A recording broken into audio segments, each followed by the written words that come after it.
Welcome to my new blog. दोस्तों, आज मैं फिर सिंगी ऋषि आश्रम पे आया हूँ।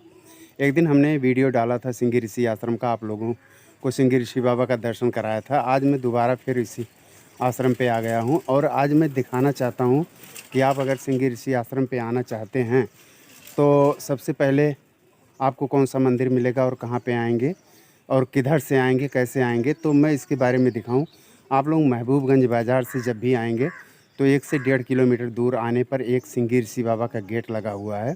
उस गेट में प्रवेश करेंगे। प्रवेश करने के बाद जैसे ही आप लगभग 500 मीटर आएंगे तो वहाँ पर एक और गेट मिलेगा आपको, जो कि मैं वो गेट दिखाना चाहता हूँ। संत शिरोमणि सदगुरु रविदास जी महाराज का द्वार है, जिस पर आगे लिखा गया है मंगलम भवत सभ्य। इस तरह से गेट बना हुआ है, आप लोग देख सकते हैं। सबसे पहले मैं आप लोगों को दिखाना चाहता हूँ कि अगर आप रविदास मंदिर पर जाना चाहते हैं, वहाँ पर रहना चाहते हैं, तो कैसे है वो मंदिर, इसके बारे में मैं आप लोगों को दिखाना चाहता हूँ। तो आप चलिए, मैं सिंगी ऋषि बाबा के प्रांगण में जो बना हुआ है रविदास मंदिर, संत शिरोमणि रविदास मंदिर, उस पे ले चलते हैं और वहाँ का आपको हम दृश्य दिखाएंगे और मंदिर दिखाएंगे कैसे है, संत कौन है, पुजारी कौन है, अधिकारी कौन है, महंत कौन है, इन सब से आपको मिलाएंगे। तो चलिए हम चलते हैं। ये है संत शिरोमणि सदगुरु रविदास जी का, महाराज जी का द्वार, और अब हम धीरे धीरे इसमें प्रवेश कर रहे हैं और चलते हैं। ये रास्ता बना हुआ है, दोनों तरफ बहुत ही अच्छा लग रहा है। दोनों तरफ कदम के वृक्ष लगे हुए हैं, ये रास्ते के इस साइड में भी और इस तरफ भी, और इंटरलॉक का ईंटा लगा हुआ है।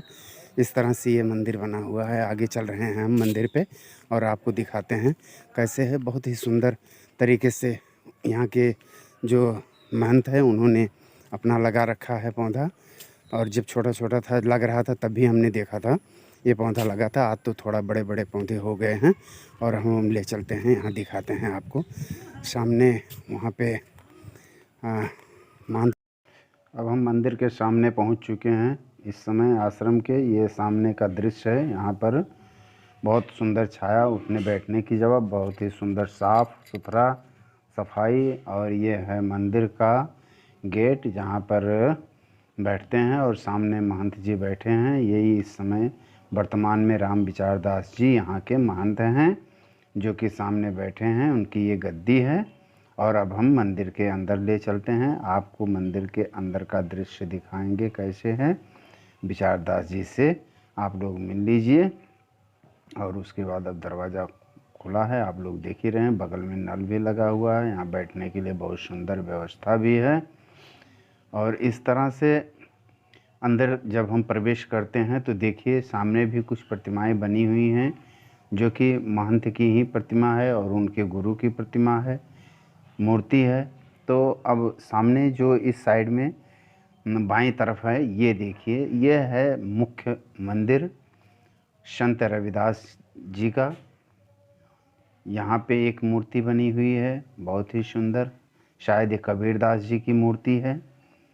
कबीरदास जी यहाँ पे विराजमान हैं और रविदास जी यहाँ पे, जिनकी मुख्य मूर्ति है, मंदिर है। यहाँ बगल में भी कुछ मूर्तियाँ हैं, फ़ोटो रखे हुए हैं रविदास जी की, कबीरदास जी की, भीमराव अम्बेडकर जी की। आप लोग दर्शन कर लीजिए। यही है मुख्य मंदिर का मूर्ति, जो कि लोग दर्शन के लिए आते हैं बहुत दूर दूर से। साल में एक बार बहुत बड़ा यहाँ पर भंडारा भी होता है, बहुत बड़ा भंडारा होता है। कई हज़ारों आदमी यहाँ पर आते हैं भंडारे में। जनवरी, हाँ, मार्च वार्च में शायद ये भंडारा यहाँ पर होता है। अभी हम मानते जी से पूछ कर बताएंगे। पहले रविदास जी की ये मूर्ति रखी थी अंदर मंदिर में, बाद में नई मूर्ति आ गई तो इनको यहाँ बगल में स्थापित कर दिया गया है। ये हमारे बचपन में यहाँ के महंत थे सूरदास जी महाराज, और उनके शिष्य हुए ये बाद में दूसरे नंबर पे। और फिर आज वर्तमान में जो महंत हैं आप लोग देख लीजिए, उनकी ये फ़ोटो है। अब हम पीछे का दृश्य दिखाते हैं, जो कि यहाँ पर बहुत बड़ा हॉल बना हुआ है, 30 बाई 50 का 2 कमरा बना हुआ है यात्रियों को रहने के लिए। अगर कोई आता है तो उसको ठहरने की यहाँ बहुत ही सुंदर व्यवस्था है। यहाँ पर रुक सकता है आकर के और विश्राम कर सकता है, रात्रि विश्राम कर सकता है। यहाँ पर रुक के अपना पूरा श्रृंगी ऋषि आश्रम को घूम सकता है, देख सकता है, फिर रह सकता है। इस तरह से यहाँ पर कमरा बना हुआ है। तो इस तरह से अब हम चलते हैं बाहर, दिखाते हैं आपको। बाहर एक आंगन है, बहुत सुंदर आंगन बना हुआ है और आंगन के एक कोने पर लेटरिन बाथरूम बना हुआ है। नल लगा हुआ है, सरकारी नल भी है और देसी हैंडपम्प भी लगा हुआ है। और सामने शेड लगा करके महंत जी अपनी गाड़ी भी खड़ी किए हुए हैं। यहाँ जलाने के लिए लकड़ी वगैरह है, रखा है ठंडी के लिए। और ये है मेन गेट, जहाँ से अंदर एंट्री करते हैं। गाड़ी हो या कोई भी हो, ज़्यादा यात्री आ गए या ज़्यादा मेला भीड़ हो गई तो गेट खोल दिया जाता है। और ये दूसरा कमरा है जो हम बता रहे थे, बहुत ही भव्य तरीके से बना हुआ, अच्छे तरीके से बना हुआ है। इसमें तख़्त वगैरह डाल के रखे हैं महाराज जी। जैसे कोई आता है उसके विश्राम के लिए व्यवस्था है। ऊपर चटाई भी रखी हैं, क्योंकि आश्रम है तो चटाई होना ज़रूरी है। चटाई पर ही बैठ कर के सब कुछ यहाँ किया जाता है, नित्य पूजा पाठ, नित्य कर्म।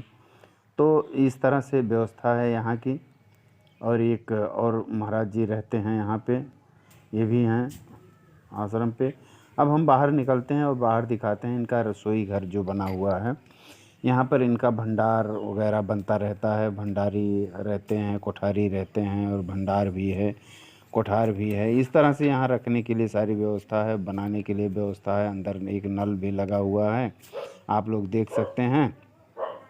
और ये है जिस पे गेट लगा हुआ है, ये भंडार गृह है जिसे हम रसोई घर बोलते हैं। और वहाँ बैठने के लिए है। इस साइड में राशन पानी गल्ला वगैरह रखने के लिए है। यहाँ पर कोठारी जो होते हैं उनके लिए विश्राम की व्यवस्था है। अब इस तरह से सारी व्यवस्था यहाँ की है। और बाहर निकलते हैं और हम दिखाते हैं आपको मेन गेट कैसा है यहाँ का, जिससे ये जब ज़्यादा भीड़ मेला वगैरह हो जाता है तभी इस गेट को महाराज जी खोलते हैं, या गाड़ी अंदर डालना हो या बाहर निकालना हो। तो देखिए आप लोग, कितना सुंदर लग रहा है ये मंदिर जो बना हुआ है। काफ़ी दूर में बना हुआ है, आप लोगों ने देखा। अभी हम उधर से एंट्री करके दिखाए थे आपको। जो पहले गेट था, अब तो वर्तमान में ये गेट बन गया है। कितना सुंदर तरीके से गेट को रंगा गया है, देख लीजिए। ऊपर रविदास जी की एक मूर्ति भी